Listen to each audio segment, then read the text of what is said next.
Bonjour tout le monde, ici Bromar Rahman de ma radio Academia, de retour avec CFAC FM. J'ai l'énorme privilège de faire une entrevue avec Lana Souvani, qui a le privilège d'être ma première invitée avec qui je fais une entrevue aujourd'hui. Donc merci d'avoir fait cette entrevue, d'accepter cette entrevue avec CFAC, Lana. Avec plaisir.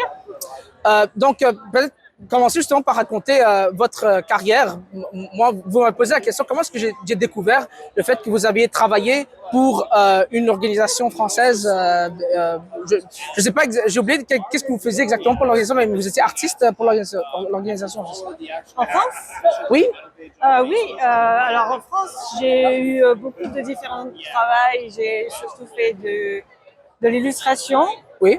J'ai aussi travaillé dans un studio d'animation pour TAT Productions, qui était un film animé en 2019. Et ensuite, par la suite, j'ai déménagé au Canada et je me suis établie à Vancouver. Vous m'avez posé la question, comment est-ce que j'avais découvert le fait que vous avez travaillé là-bas. C'est écrit sur votre profil sur Fan Expo. Qu'on va sur le site. C'est écrit que vous avez... simplement que ça. C'est ça, voilà. C'est aussi simple que ça. Okay. Donc, peut-être commencer par parler de votre carrière, vos débuts. Comment est-ce que vous avez commencé dans l'art? Parce que souvent, bon, c'est un peu un cliché, mais souvent, on dit que si on veut être artiste dans la vie, il faut accepter d'être pauvre. Non, mais c'est vrai, c'est un peu un cliché. On nous a toujours dit ça depuis qu'on est petit à l'école. On dit, ah non, les arts, il n'y a pas d'argent à faire là-dedans. C'est plus un truc de passion. On vit dans un appartement, dans un 1,5 quelque part. Mais vous êtes quelqu'un qui avait réussi, vous êtes devenu artiste pour Marvel. Donc, comment est-ce que vous avez acheminé ce parcours-là? Alors, c'est une longue histoire, je vais essayer de faire court, mais donc j'ai... En fait, vous pouvez faire long aussi. Je peux faire long aussi. Donc, à Toulouse, d'où je viens, j'avais un ami qui travaillait déjà pour des comics pour Marvel. Et en discutant avec lui, en ayant vu mon travail, il a pensé que ce serait une bonne idée de partager mon portfolio et de partager avec d'autres artistes qui travaillaient aussi dans les comics. Et j'ai commencé comme ça d'abord en faisant des couvertures pour IDW, donc My Little Pony. J'ai fait une couverture pour Steven Universe aussi à l'époque, où il y avait encore les comics parus. Et IDW qui fait aussi d'ailleurs les comics de Sonic.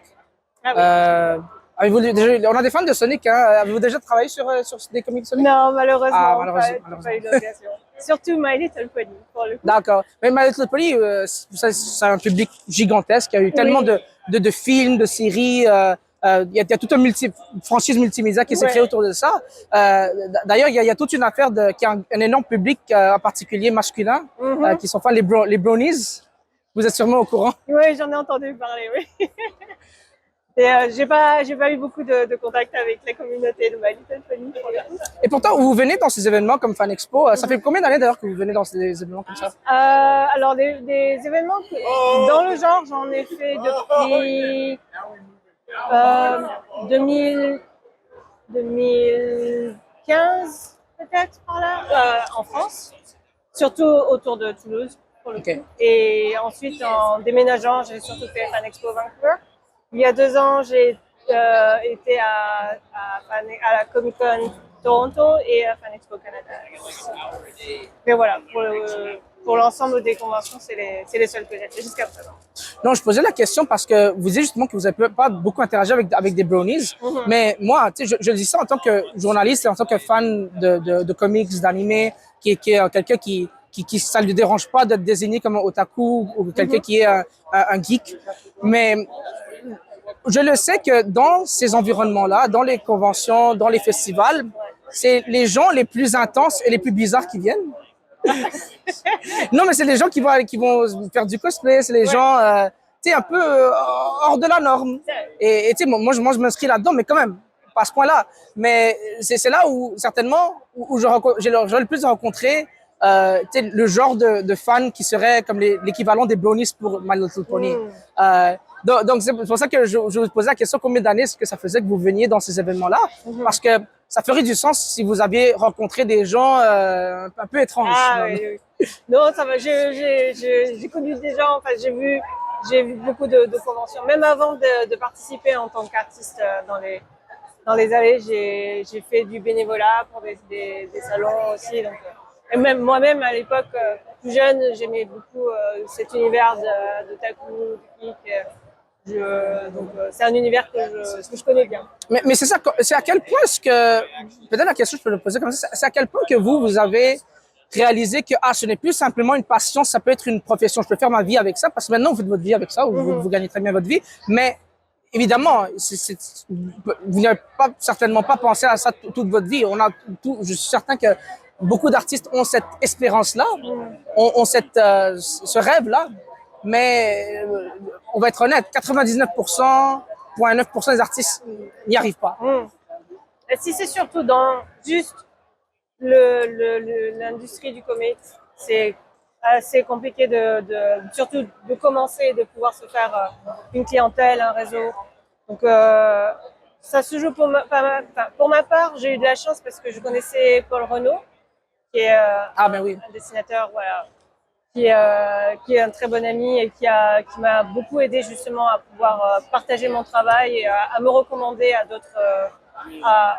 C'était du réseautage en fait. Et ouais, il y a une partie de ça. Après, il y a également le fait que j'arrive à dessiner, j'arrive à finir le travail. Il faut du talent. Ben oui, il faut du talent. Il faut du travail. Et l'éthique de travail aussi. Je trouve que c'est souvent ça qui est comme un peu le talon d'Achille des artistes, c'est que les artistes sont comme je vais travailler selon mon inspiration quand j'ai une inspiration qui s'en vient, alors que être un artiste professionnel, j'en ai parlé avec un de mes invités auparavant, Watapono, qui est développeur de jeux vidéo, qui est d'ailleurs commanditaire de l'émission maintenant, mais lui, ça fait 3 ans que je le connais, et lui, au début, lorsque j'ai rencontré, il a parlé justement du fait que être un artiste dans le monde du jeu vidéo ou de n'importe quel domaine, c'est pas tout à fait ce qu'on pense quand on est artiste amateur, parce que souvent on est assigné. L'exemple qu'il va utiliser, c'est que si vous devenez artiste pour Ubisoft par exemple, ça se peut qu'on vous assigne pendant 5 ans, vous allez faire 280 modèles de plantes en pot, et c'est ça votre travail. Est-ce que vous avez déjà eu cette impression-là quand on vous a assigné des travaux? Ok, c'est un peu l'équivalent des 280 plantes en pot que vous devez faire.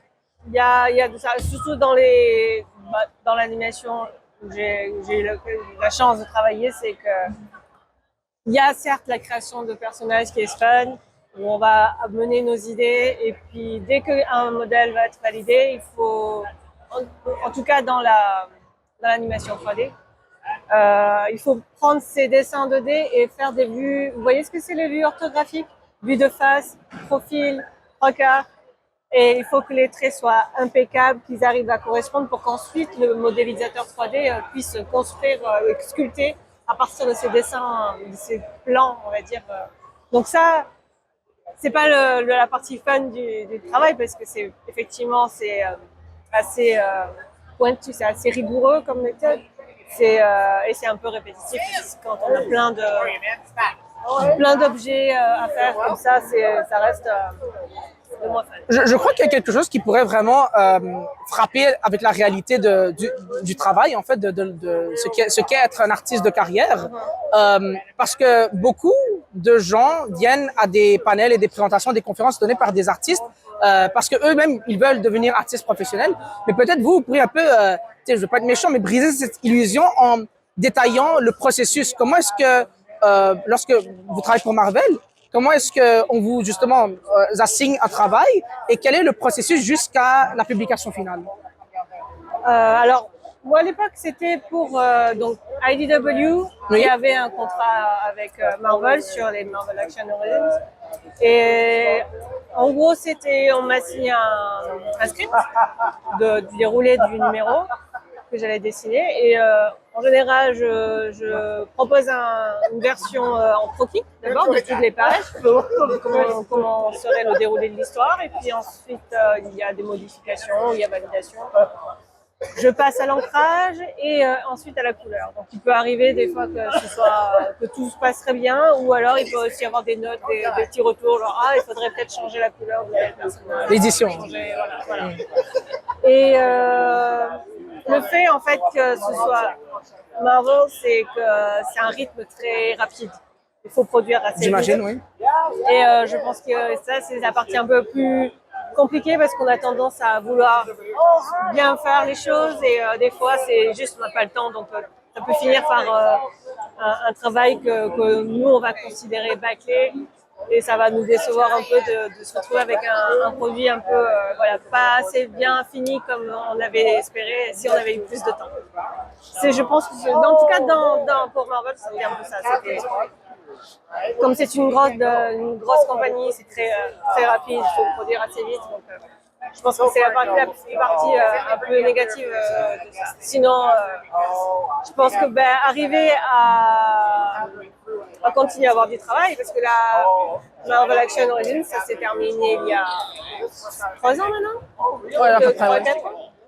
Et depuis, j'ai pas trop eu d'autres contrats qui sont tombés. Des fois, peut-être parce que justement, c'est la demande qui n'est plus, ou peut-être qu'on se concentre sur des artistes un peu plus connus aussi, ou ceux avec qui on a plus l'habitude de travailler. Donc, c'est tout un travail aussi de réseautage à continuer à pousser. Et ça, en tant qu'artiste professionnel, en tout cas dans le milieu, c'est très...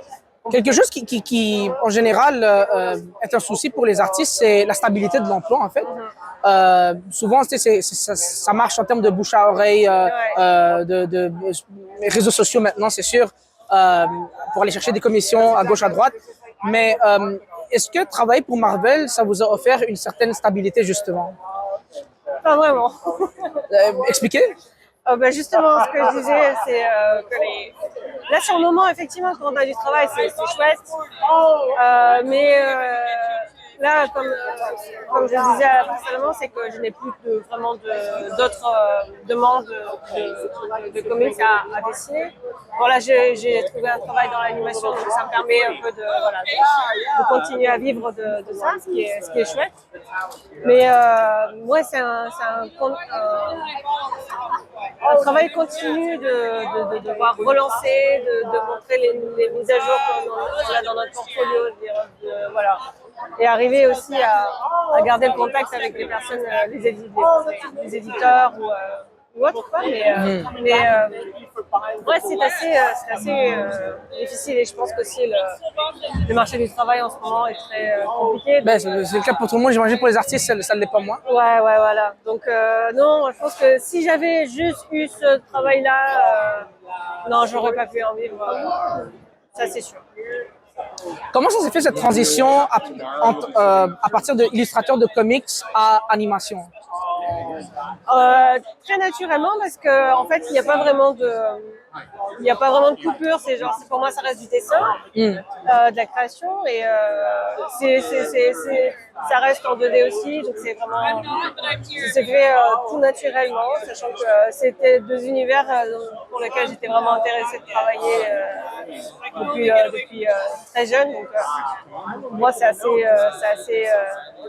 assez génial, surtout dans le climat actuel.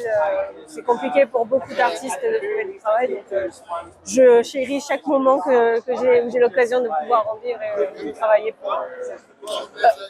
Sur quel projet avez-vous le plus aimé travailler dans votre carrière d'artiste? Mais Marvel Action Origins, ça c'était vraiment... Est-ce qu'il y en a un particulier, comme disons, un volume en particulier où vous êtes comme, ah là, ça c'est genre mon magnum opus. Ah oui, le premier. Ouais, le premier parce que je pense que c'était là où je me suis mis le plus de pression aussi. Mais c'est aussi des personnages que j'aimais beaucoup. C'était Spider-Man, Peter Parker et Thanos, et qui était à l'époque où on était encore dans le MCU, où on était beaucoup tout le monde suivait beaucoup le MCU. Donc c'était même dans moi. Donc il y a eu beaucoup de pression, mais beaucoup d'excitation aussi à travailler dessus. Et pour le coup, ça reste, je pense, mon préféré. Dans le premier tome sur lequel vous travaillez de comics. De Marvel Action. Marvel Action, ok, ouais. Et sinon, est-ce qu'il y a un projet, ou plutôt un projet ou une franchise sur laquelle vous êtes c'est votre comme franchise rêve sur laquelle vous voulez travailler. Okay, compass cards. Okay. Yeah. So go by Chapter House and get yourself, if you take local transit, get a compass card. Captain Tanaka. Mais je pense, là, il y a une part de moi qui dit, j'ai pas le niveau du tout, mais peut-être un Batman, parce que c'est un peu le...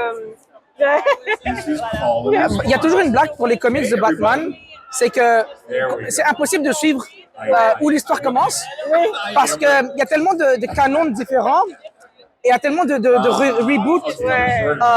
C'est la blague qu'on fait avec les mangas, là, c'est que où est-ce que je commence pour One Piece, qui est comme un très très long manga, là? Ah ben tu commences au volume 1. Il dit où tu commences pour Batman? Il dit ben ça dépend, est-ce que tu parles du volume 1 de 1930 ou du volume 1 de... L'édition Intel, voilà, c'est ça. Ce qui est pas plus mal en soi, parce que tu peux un peu plus ou moins commencer où tu veux, en fonction de ce que tu recherches. Alors que One Piece, tu sais que tu as toute une longue série à suivre vraiment dès le premier tome. Ça dépend, mais ça permet aussi d'avoir différents univers, ce qui est pas mal. Mais ouais, Batman, parce que j'ai grandi en regardant les dessins animés dans les années 90. Avez-vous des titres Le dessin animé? Oui, oui. C'était Batman, la série animée. Yeah. Je sais que c'était never been to a sketch school before? Show of hands. Okay. Here's what we're gonna Gostin, do. qui avait travaillé sur le design des We'll end personnages. up taking suggestions. Donc j'ai grandi Microphone in the en middle. regardant ça. Et, je pense que c'était un peu mon premier accès aux super-héros. Et j'aimais beaucoup l'univers aussi. Non, mais la raison pourquoi je pose la question, c'est parce que il y a comme cette rivalité des fans, mais j'imagine des compagnies aussi entre Marvel et DC. Et quelque chose qui est, disons, pas un fait, mais comme en anglais on dit conventional wisdom chez les fans des deux franchises, c'est que Marvel s'est fait notamment connaître avec le succès de ses films, de ses adaptations aux films qui ont commencé par le premier Iron Man. Et alors que DC, c'était un peu plus compliqué pour les adaptations de films. Il y en a eu des très bons, mais il y en a eu des moins bons. Et justement, la question que je voulais poser, c'est que vous, en tant que quelqu'un qui a travaillé sur Marvel pendant longtemps, qui a contribué à plusieurs tomes de comics Marvel, quelle est votre opinion sur les adaptations cinéma de Marvel? Pour être honnête, moi, je connaissais pas grand-chose de l'univers Marvel avant de commencer à travailler. Je connaissais les personnages les plus connus, Spider-Man et Co. Et en vrai, j'ai découvert l'univers aussi en regardant les films. Et je pense que j'ai fait partie de ce public qui a apprécié découvrir justement l'univers avec le MCU. Mais j'ai tendance aussi à avoir cette fatigue, comme ils disent, la fatigue du super-héros. Et j'ai eu pas mal de déceptions sur les dernières sorties aussi. Sous quelle forme la déception? Qu'est-ce qui vous a déçu? Il y a une déception du côté de l'histoire. D'accord. Du traitement des personnages, pas mal de clichés, pas de clichés, mais genre c'est prévisible. Comme des schémas répétitifs, ouais, oui. C'est ça. Ouais, voilà. Donc, If you have a suggestion for a character or a il y a moins cet situation aspect, or on some pousse such à thing, développer l'histoire, on pousse à comprendre un peu I reserve the right to les veto motifs any. des personnages. No. You're Est-ce que vous trouvez que parfois Marvel se repose un peu sur ses lauriers, sur ses acquis? Je trouve un peu, ouais. En tout cas pour les films, les derniers films. or you can step out on your own because they're insane. Il y a un côté un peu, on pousse au fanservice. And On fait revenir des, voilà. but On fait revenir des personnages qui sont partis par là, mais juste pour les faire apparaître. Il n'y a pas vraiment de raison qui a de l'histoire ou quoi que ce soit. Moi, c'est que j'ai aimé de la manière où on a commencé par le premier Iron Man, le premier film Iron Man, et on a graduellement évolué jusqu'aux Avengers. On n'a pas tout de suite dit voilà Captain America, Iron Man, Hulk, tout le monde est Thor, let's go. C'était pas ça. C'était vraiment graduellement. On a commencé avec un, ensuite un deuxième et un troisième, et ensuite on a fait les Avengers. C'est ça que moi j'ai trouvé bien. Et c'est ça, c'est que éventuellement, Okay, surtout, what do you got for us? même si tu sais, je crois que tout le monde a adoré la scène iconique lorsque tous les personnages sont apparus dans Captain America, mais c'est vrai que il y a un moment où ça a vraiment glissé au genre fan service, genre fan service maxing. Là, c'est parti au point où là on met tout le monde pour que tout le monde soit content. Ouais, voilà, c'est ça. Bah, c'est exactement ça. Donc, ouais. C'est qui votre personnage Marvel préféré? DC c'est Batman, mais Marvel c'est qui votre personnage préféré? Burrito. Okay. Bonne question. Je crois que à chaque fois je change je change à chaque fois qu'on me pose la question. Hit me. J'aime bien I Storm. didn't understand Je a pense. word of Je reviens that. souvent sur. I am Je pense que c'est old plus pour and une you question are de. young people. Genre j'aime beaucoup la dessinée. En fait. What C'est was plus that? D'accord. ça. Ouais, ce côté très puissante et classe et ouais. C'est vrai, c'est vrai. Vous avez travaillé sur Spider-Man? Spider-Man, juste pour Marvel Action. Dog. Non, c'est ça. Je posais la question parce que Fancy suit. Okay. la bannière en arrière. Ah oui, oui. Ah oui. Ouais. Ah, Spider-Man, le film, ou, Non, je parlais comme dans les comics. Ah, dans les comics, Oui, ouais, oui. c'est les seuls. Les deux versions de Spider-Man. Peter Parker. Spider-Man, c'est aussi l'autre série qui a une très grande longévité. Moi, je me rappelle quand j'étais très jeune, je suis pas si vieux là, j'ai 24 ans, mais quand j'étais très jeune, on avait les cassettes VHS encore. C'est comme on était comme à l'ère de transition, les VHS et les DVD. Ouais. Et à ce moment-là, on avait des cassettes, mais aussi des DVD de films Spider-Man, mais comme très vieux, comme des années 70, années. Oui, non, comme des années 80. Ah ouais. Je parle des dessins animés Spider-Man. Anything Transformers. Vous, c'est comment que vous êtes un peu, vous avez été introduit aux super-héros? Parce que c'est sûr que si on vous dit, Marvel, vous recrutez, ben oui, évidemment. Mais vous avez certainement eu une introduction aux super-héros à un moment dans votre jeunesse, non? Avec Batman. Avec Batman, le d'accord. dessin animé. C'était Batman. Il y avait Spider-Man aussi qui passait à l'époque.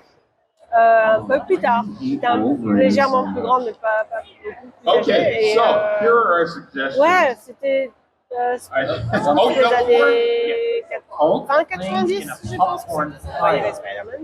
Donc ouais, je pense qu'il y a. C'est peut-être aussi pour ça que You know what? D'ailleurs, I mean, vous êtes the answer is fan no. de Batman, c'est ça qui vous introduit au genre de super-héros.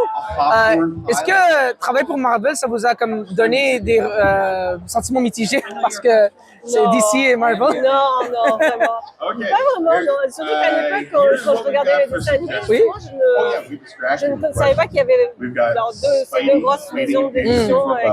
Non, pour moi, un super-héros, c'était un super-héros. Quelqu'un qui a des super-pouvoirs ou qui va sauver des gens. Il n'y avait pas de... Il n'y avait vraiment aucun sentiment mitigé, quoi. Parce que j'avais la chance de travailler pour l'un pour l'autre, c'était génial. A dog. Mais c'est un peu dans la figure emblématique, la mascotte de DC, c'est Superman. C'est pas vraiment, c'est plus Superman que Batman. Vous pensez quoi justement de l'évolution que Superman a eue à travers le temps, à partir d'un personnage qui était très américano-centrique à plutôt quelqu'un qui est maintenant écrit en tant que quelqu'un citoyen du monde. Plutôt, vous l'avez vu comment cette évolution du personnage de Superman?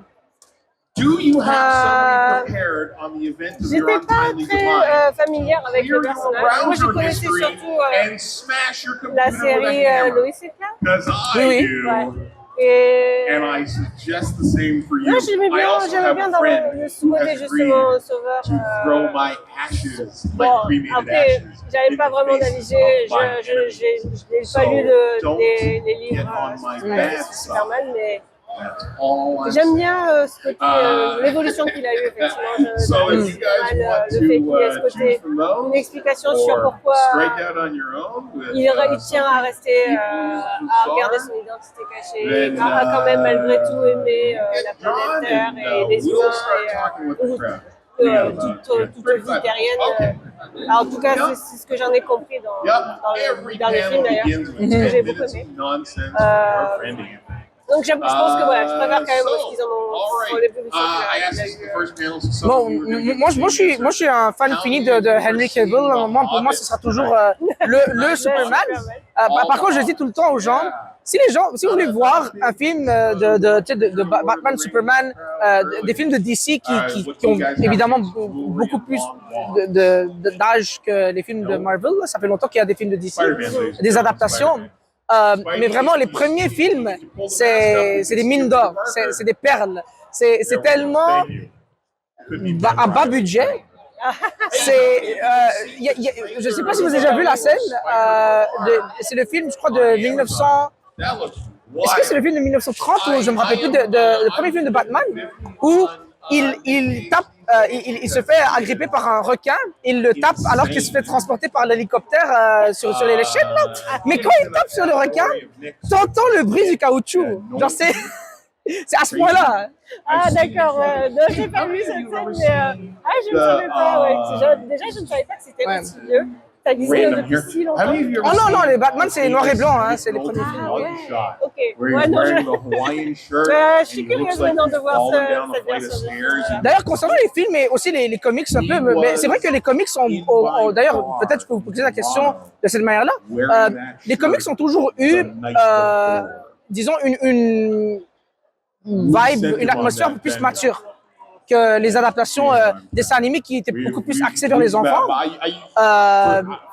Et c'est quelque chose qui est beaucoup plus répété dans les adaptations plus récentes des films, c'est-à-dire ce côté un peu plus sérieux, plus violent, où il y a des morts. Là, j'ai vu des films dessins animés de celui où Joker a fait exploser la bombe nucléaire. Là, oui, voilà. Donc on est plus au même niveau. Et oui, également évidemment les adaptations de Batman Arkham Knight qui étaient extrêmement violents, extrêmement sérieux. Bon, le Joker, c'est le Joker, là, évidemment. D'ailleurs, j'ai trouvé les deux films, même si c'était un peu étrange, de l'incarnation de Joaquin Phoenix, du Joker, dans les deux films de Joker. C'était un peu étrange, mais j'ai quand même trouvé ça c'était intéressant. Cette adaptation de Joker, je trouvais que ça s'éloignait pas du personnage. Mais la question que je voulais vous poser justement par rapport à ça, là, tout ça pour dire que vous voyez comment un peu le fait que on sait un peu les dessins animés sont éloignés de un peu ce côté un peu ridicule, un peu léger. Pour aller vraiment dans la même ligne que les comics, dans la violence extrême, dans tous ces thèmes un peu plus matures. C'était quoi la question? Non, là maintenant, ma question c'est ça. Vous le voyez comment le fait que les dessins animés et les films aujourd'hui sont beaucoup plus en ligne avec les thématiques violentes et sérieuses des comics, alors que les films, même des années il y a 30 ans, 40 ans, étaient un peu plus légers. Je pense que il y a une part de maintenant on arrive à faire des dessins animés qui sont pour les adultes aussi, qui sont beaucoup plus sérieux et qu'on peut trouver un public pour de tout âge juste avec l'animation, et ce qui est extraordinaire d'ailleurs.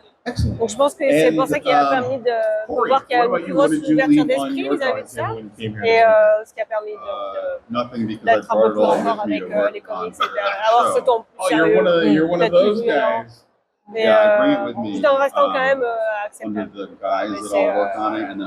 C'est bien. À travers les années, disons, vous avez sûrement évolué avec un cercle d'artistes. Les artistes que je connais, en tout cas, ils sont souvent, pas dans des groupes formels, mais des groupes informels. Ils se parlent. Et, dans votre entourage, combien vous direz d'artistes comme vous combien d'artistes il y a comme vous qui ont réussi à faire une carrière? Il y a beaucoup de gens que j'ai rencontrés via Paul Renaud, qui étaient à la base des amis de Paul Renaud. Donc, la plupart arrivent à en vivre de leur carrière. Directement, moi, la plupart des gens que j'ai rencontrés sont durant les conventions. Oui. Et j'ai l'impression que la majeure partie des ceux qui sont dans en tout cas les parmi les comics produce créateurs, 40, let alone beaucoup 60 arrivent à pages vivre a month. pleinement So Après, I know that they were ça reste with quand même each aussi mini-store, they were, une longue bataille. Genre, il faut quand même, ça se travaille, quoi. Il continue de maintenir What do we want to know from the crowd? les Does anybody clients, in the crowd have any questions for trouver une artists? façon Maybe you're de le aspiring garder creator? intéressé, Maybe there's a burning question avoir des gens qui viennent about how revenir comics are vers made, eux or why comics are made, pour soit why donner do du more, travail, soit acheter that des you choses. would like to ask now is your perfect Je opportunity to pense ask que from. c'est plus ou moins compliqué pour tout le monde. How, Les, oh, you have questions? Yeah, step up to the les mic. plus, Hi, Raven. on va dire, mieux établis, sûr, eux, ils ont pas de soucis, mais je pense que là, c'est un coup de. Il y en a pas mal qui ont quand même un autre travail ailleurs, que ce soit dans le milieu artistique également, mais ça peut arriver pour beaucoup qu'il n'y ait pas que les comics qui fassent partie de leur métier de revenus. Certainement par rapport à ça, concernant le fait de faire que c'est difficile de faire carrière comme artiste, il y a toujours la question qui revient lorsque il y a des conférences et des panels où les artistes parlent de leur carrière. D'ailleurs, il va en avoir à Fan Expo pendant cette fin de semaine. Mais la question qui revient tout le temps des artistes, aspirants artistes, c'est quel conseil pouvez-vous me donner pour devenir comme vous? Travailler beaucoup. Non, c'est compliqué. On m'a déjà demandé, mais des fois, ça peut aussi juste être une question d'arriver au bon moment, arriver à avoir un contact qui va se souvenir de vous à ce moment-là en disant « Ah, j'ai un projet qui pourrait correspondre tout à fait à ton style ou pas. » Donc, ne jamais perdre espoir, en tout cas. Toujours apprécier faire ce que vous faites. Finir un travail complet, même si ce ne sera jamais parfait de quoi qu'il en soit, mais montrer qu'on arrive à finir un projet jusqu'au bout montre déjà que vous êtes professionnel et que vous êtes prêt à travailler. Voilà. Je pense que je pense que pour moi, ce qui m'a permis aussi de me démarquer quand j'ai montré mon travail, c'est que j'avais un livre déjà imprimé qui était fini. Ah d'accord, quand même. J'avais fait à la base, c'était via justement quand j'ai fait du bénévolat dans une convention à l'époque. L'avez-vous publié vous-même? Non, justement. Alors, en gros, j'étais graphiste aussi à cette époque-là. Donc, je travaillais pour cette convention, donc je leur faisais les affiches et j'avais créé une petite mascotte pour la et Paul Renaud, justement, avec qui j'étais déjà amie, me dit tu devrais proposer de faire une BD sur cette mascotte et la proposer au salon pour qu'ils impriment des livres à offrir aux visiteurs VIP. Et voilà, donc j'ai pu avoir cet objet imprimé. La convention a pris en charge le procédé d'impression et de distribution. Et grâce à ça, j'ai pu présenter cette BD à Mark Waid et qui a partagé mon portfolio c'est comme ça que j'ai eu mon tout premier travail en cover. Le pouvoir du réseau. Mais oui, il y a ça. Pour parler de la viabilité de la carrière d'artiste, parlons, si ça vous dérange pas, parlons un peu des affaires, des chiffres. Si vous le permettez. Donc, ici, pour les gens qui nous écoutent à la radio, je vais un peu lire comme la liste des prix des commissions. Là, c'est rien de caché, là, c'est public. Donc, pour un 6 par 8 pouces, pour la tête, c'est $30. Pour en noir et blanc. En noir et blanc, oui, voilà. Donc, d'abord en noir et blanc. Pour 6 par 8 pouces, c'est $30 pour la tête, 50 pour le corps et pour la figure entière, c'est 150, c'est ça? Ça, c'est pour le format plus grand. Ah, pour le format, pour le 9 par 12, c'est 150, d'accord. Et c'est 50 pour la tête et 80 pour le corps et 150 pour la figure entière pour le 9 par 12. Ça, c'est en noir et blanc. Et en couleur, pour le 6 par 8, c'est 50 pour la tête, 100 pour le corps. Et pour le 9 par 12, c'est 100 pour la tête, 150 pour le corps et 230 pour l'entière de la figure. Voilà. Bon, donc ça c'est les chiffres. Bon, je peux montrer ça à la caméra. Mais en parlant des prix justement, bon, il y a des gens qui connaissent pas le domaine, qui sont, on va dire, extérieurs, étrangers au domaine, qui vont voir et qui vont dire ah ben ça c'est du vol, c'est de l'arnaque, c'est cher et tout ça. Évidemment, bon, je fais une caricature, mais c'est pour pouvoir mettre en contexte le fait que bon, tout coûte cher maintenant. Mais justement, comment est-ce que vous faites pour évaluer la valeur d'un de vos travaux, pour dire que ça vaut tel montant? Parce que je trouve que c'est souvent ça que avec les plus jeunes artistes, les aspirants, moi j'ai déjà commandé des commissions pour des petits projets à gauche à droite, et souvent le plus gros souci que les artistes ont, c'est ils sont pas sûrs de quelle est la valeur de leur travail. Donc, qu'est-ce que vous pouvez conseiller en termes de la valorisation de votre art? Alors, c'est très au cas par cas. Par exemple, là, ce genre de prix sont pour des commissions faites en salon, en convention. Oui. Parce que ça va être du live, ça va être déjà de l'original, donc c'est vraiment genre unique, c'est une pièce unique. Généralement, quand je vais travailler, on va dire pour une commande un peu plus, je vais avoir plus de temps. Généralement, j'ai tendance à faire à fixer un prix par jour. Donc, généralement, ça peut, un jour, c'est 8 heures de travail. Donc, je vais fixer ça et en fonction de combien de temps on va me prendre, il faut qu'il y ait une part d'anticipation, il y a une part aussi à force de faire, on finit par ajuster aussi les prix. Et il y a aussi une part de regarder ce qui se fait autour. Généralement, c'est l'ordre des prix. Après, on s'adapte en fonction de l'expérience, en fonction de combien de temps ça nous prend,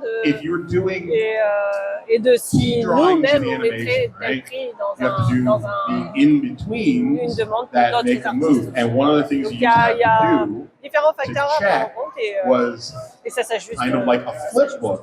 Est-ce que les affaires vont bien dans un événement comme Fan Expo, ou est-ce que c'est plutôt quelque chose que vous faites pour votre amusement, votre intérêt personnel? Comme j'ai pas une grosse actualité au niveau des comics, c'est plus un side job pour ma part. Je sais que d'autres, c'est vraiment, ça fait partie c'est une part importante dans leur métier. Mais comme moi, j'ai pas de grosse notoriété, c'est plus en fonction de la demande.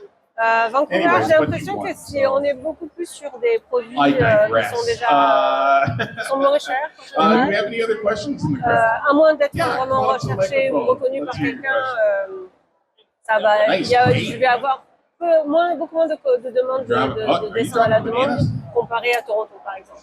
D'accord. Donc, le public est différent aussi. Mais Vancouver, c'est un peu moins porteur pour moi. Just keep drawing. Mais justement, maintenant vous êtes basé à Vancouver.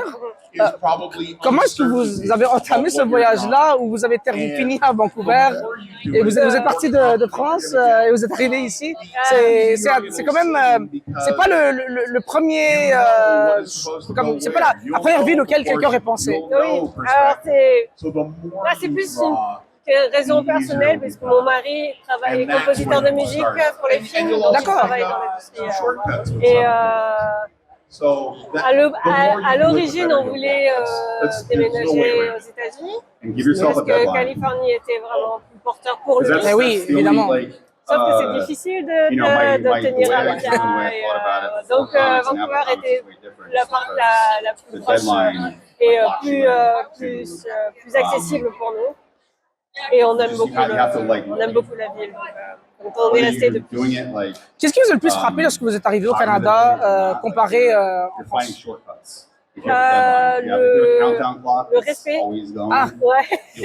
Comparé à la France, And Étant that's une really what- femme that's how you get asiatique, caught up fast, short en figure out, France, like, c'est how do I draw this ça city arrive scene très souvent de without se prendre des drawing commentaires a ton of très, people on the street and voilà, cars très and random buildings and, dans you know, la so you rue. Donc, figure out like creative ways donc to ouais. get the Et same la information propreté across ici with as little drawing as possible. est plus notable dans la rue You know what, que there's celle a weird, de... it made me think Vous of a vivez weird où en thing. France? When we were Toulouse. kids, my brother, D'accord. my older Sud-ouest. brother Peter D'accord. Rogers is a Proche de, pas trop loin de And la worked frontière for avec l'Espagne. CBC, D'accord, d'accord, ok. TSN, Mais the, non, mais honnêtement, c'est toujours intéressant de poser ces questions-là parce que c'est on a tous nos propres expériences, nos propres aventures, notre propre histoire. Donc, on ne sait jamais tu sais, où on commence quelque part, mais on ne sait jamais où on va terminer. Ouais. Et donc maintenant, vous êtes ici à Vancouver. Donc, en fait, vous venez à Vancouver parce qu'en fait, c'est un peu comme l'équivalent de Comic Con Montréal ou Otakuton pour moi, là, parce que c'est local. Ouais, c'est ça.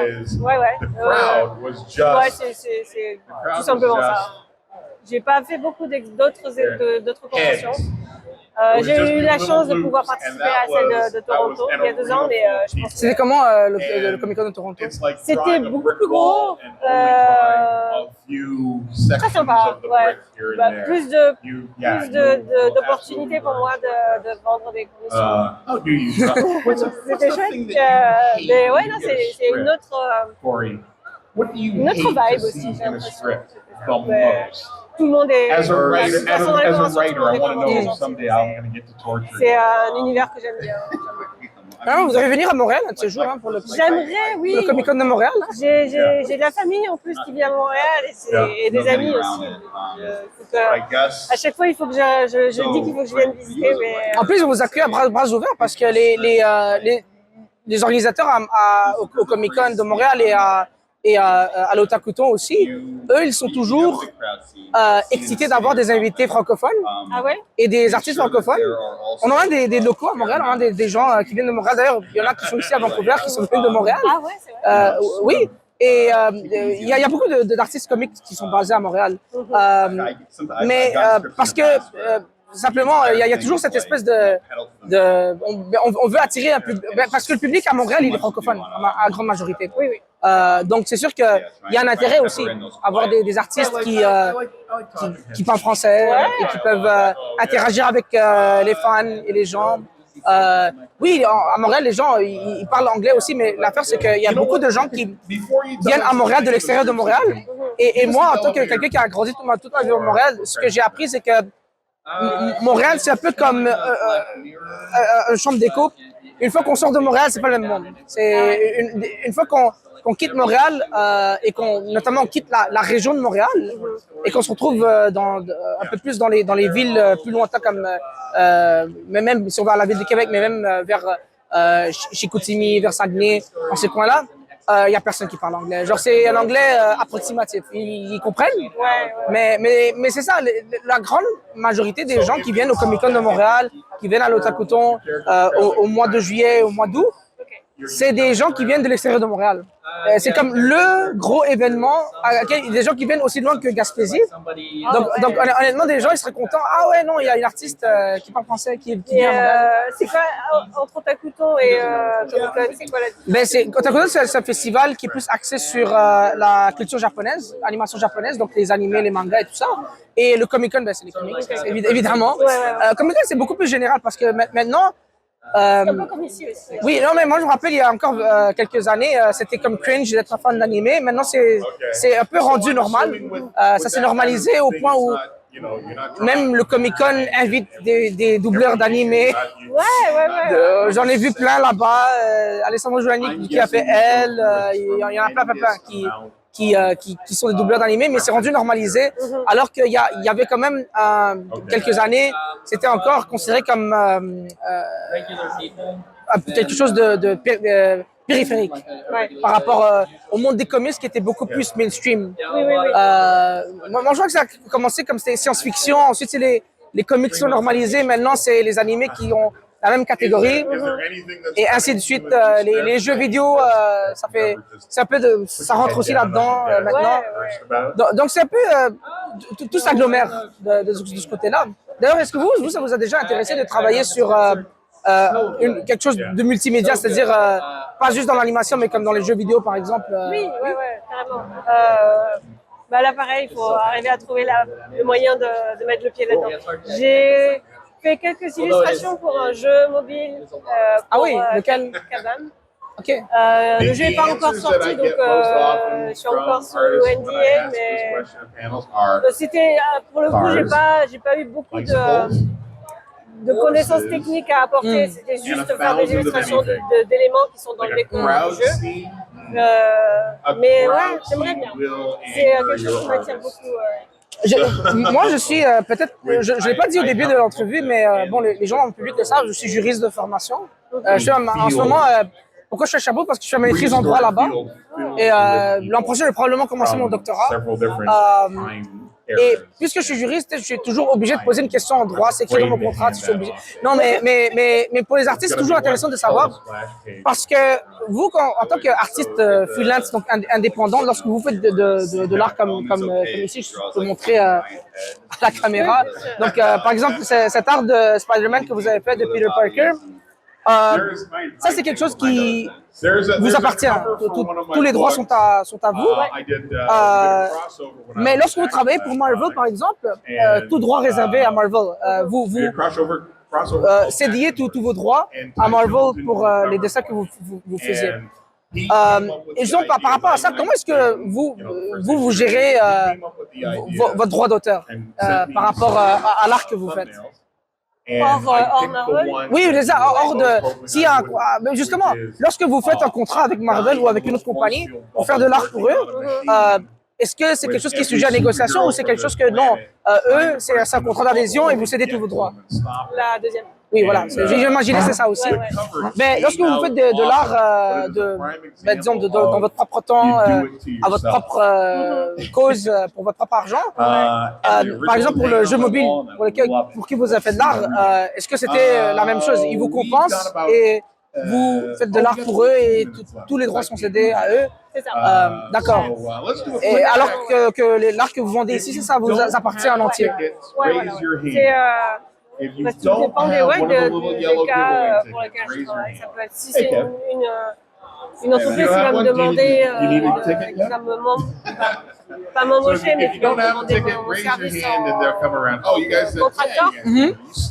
Généralement, si c'est une grande boîte comme Kabam, qui avait fait les illustrations de jeux vidéo, c'était un peu le même principe que pour Marvel. Ils m'envoient un contrat avec toutes les Les clauses, oui. Les clauses à adhérer et la compensation et à signer. Mais oui, c'est pas la même chose quand vous faites de l'art pour Marvel versus quand, comme ça, une compagnie de jeux vidéo indépendante vous demande de faire 2-3 dessins pour eux. C'est pas la même chose. C'est pas la même chose. Oui, c'est un peu, par exemple, moi, je peux venir moi avec mes propres conditions et dire, je veux garder les droits soit j'arrive à garder tous les droits et j'en fais ce que je veux, je peux réutiliser les ailleurs. Mais généralement, si une boîte... Donc vous réservez les droits de reproduction? Voilà, j'ai fait une session de droits de reproduction. D'accord. Généralement, je ne sais pas si c'est pareil au Canada, parce que c'est genre sur une durée limitée, sur une zone géographique aussi. Sauf si c'est sur Internet ou là, c'est... Voilà.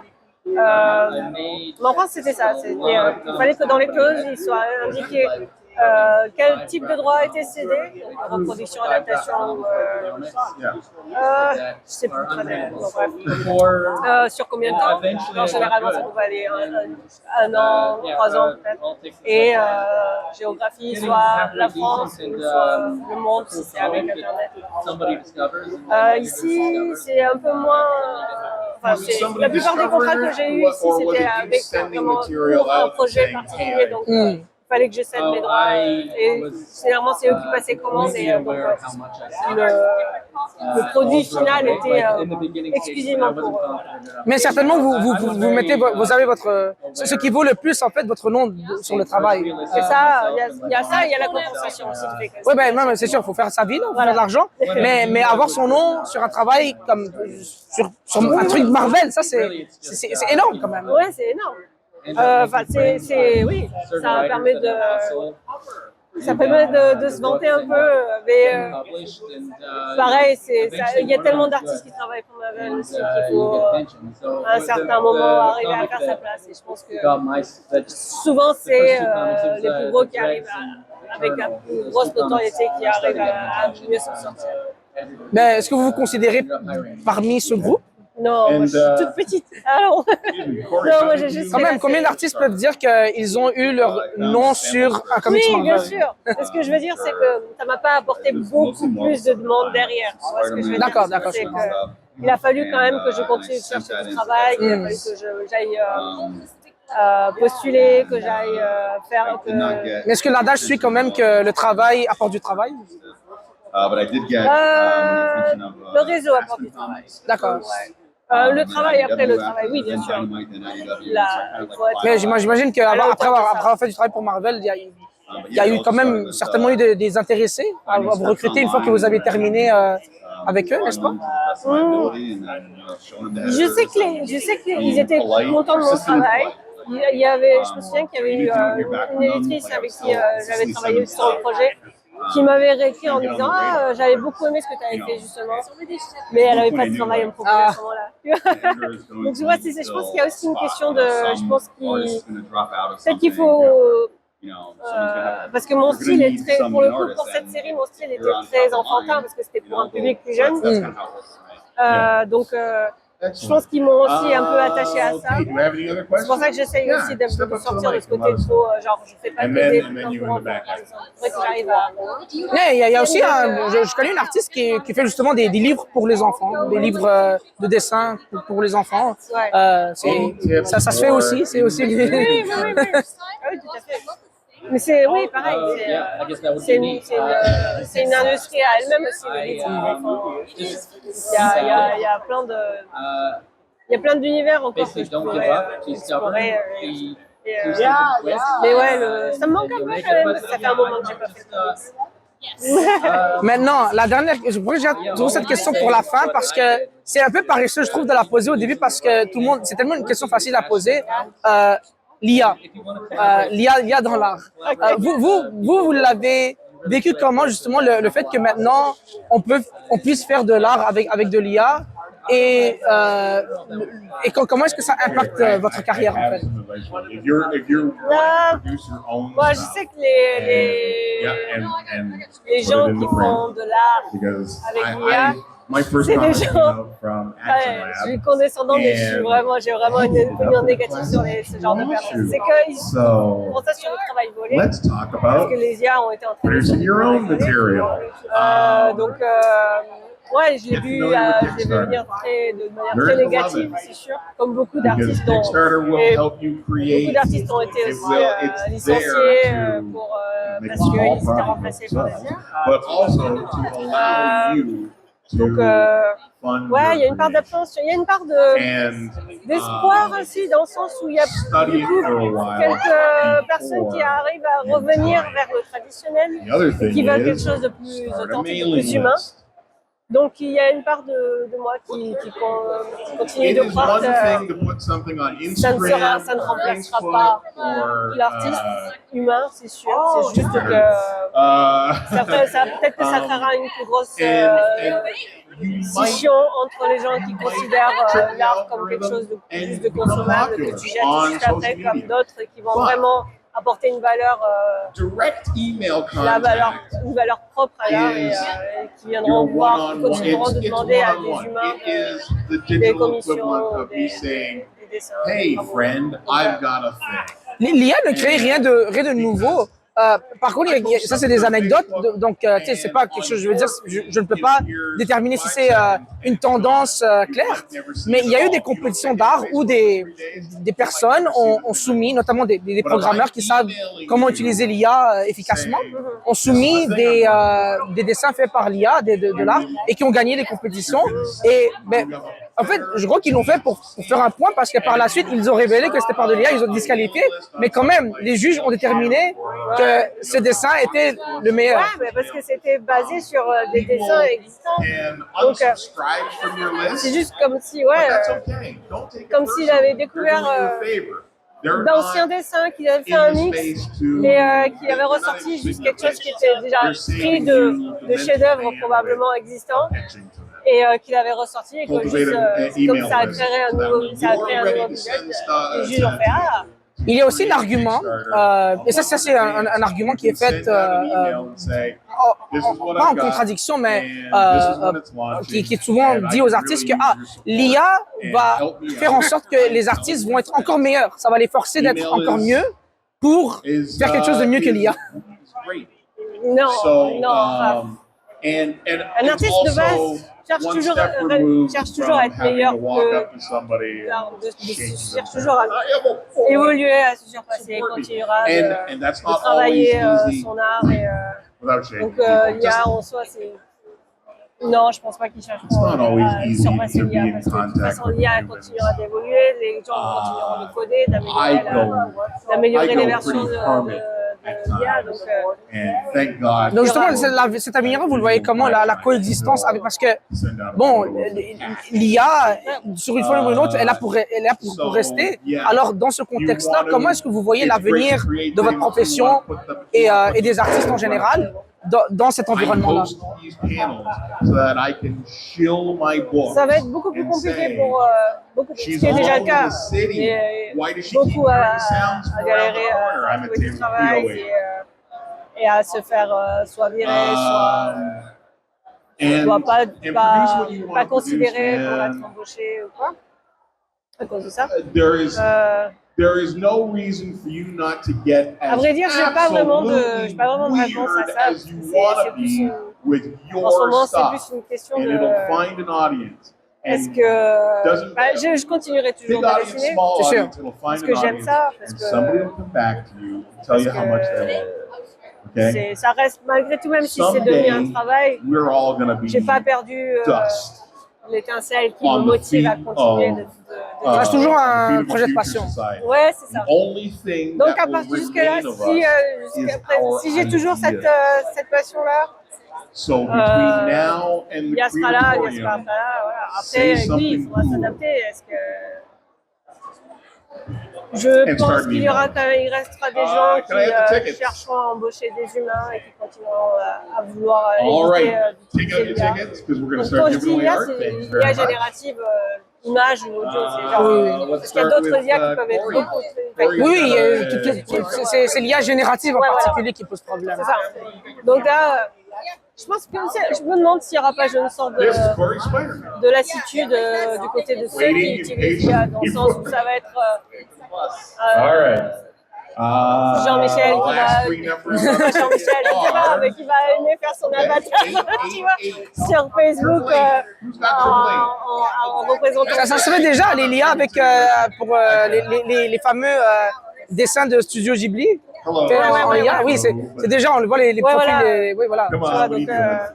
je pense que c'est comme un phénomène de mode qui passe et qui s'en va. Donc, à partir de là, est-ce que c'est surtout voir auprès de ceux des grosses institutions qui sont là pour All right. qui Speaking of Spider-Man, veulent remplacer le travail humain, à voir eux comment ils s'en sortent. Parce que leur excuse, c'est jusqu'à présent, c'est que c'est censé être moins cher. And this is going to go to the person. Et jusqu'à présent, j'ai l'impression que ça a quand même coûté très cher. 901. Ouais, j'ai l'impression qu'il y a comme une espèce de course à l'IA où ça ne dérange pas de dépenser beaucoup d'argent parce qu'éventuellement, il va y avoir du profit à la fin. Ouais, c'est ça. Donc je sais pas où est-ce que ça ira. Je sais pas si ça ira dans leur sens. J'espère que Keeping non. an eye on YouTube. Et puis en plus l'impact environnemental And est we also catastrophique. have Donc, Corey finishing up. si les mecs ils commencent as you see on screen. à détruire la planète juste parce Nightcrawler qu'ils is veulent going to go faire to the person whose un avatar ticket ends with qui numbers on verra. 926. Et, 926. je sais pas. Je garde espoir quand même. Anybody? Ouais. Viewer? Mais merci beaucoup, Lana. Merci. C'est une très bonne entrevue. Et je vous remercie encore d'avoir accepté de vous entretenir avec moi et avec CFAC. Pour un mot de la fin, est-ce que vous avez quelque part où les gens peuvent aller pour vous retrouver? Ouais. Pour, Je pense pas qu'on arrive à 905. J'ai mon site internet. je peux Oui. noter le... No, yay! Mon site internet, nasubani.com. Ah, voilà. Je l'ai. Instagram. Avec Oui, oui, non, mais vous, le- vous pouvez le dire, de toute façon, ça va rejoindre la radio, donc c'est pas grave. Donc c'est lanasouvani.com, c'est ça? Ouais, mon site, Lana avec deux N, Souvani, deux N, Y à la fin. Ouais, je crois que les gens le verront sur le site de Fan Expo. Oui, voilà, voilà. Mais merci beaucoup, Lana, et ben, ils le verront aussi sur le site de CFAC. Super. Et bonne journée, et bonne convention, hein. Merci. Je vais avoir besoin de courage avec le bruit constant de...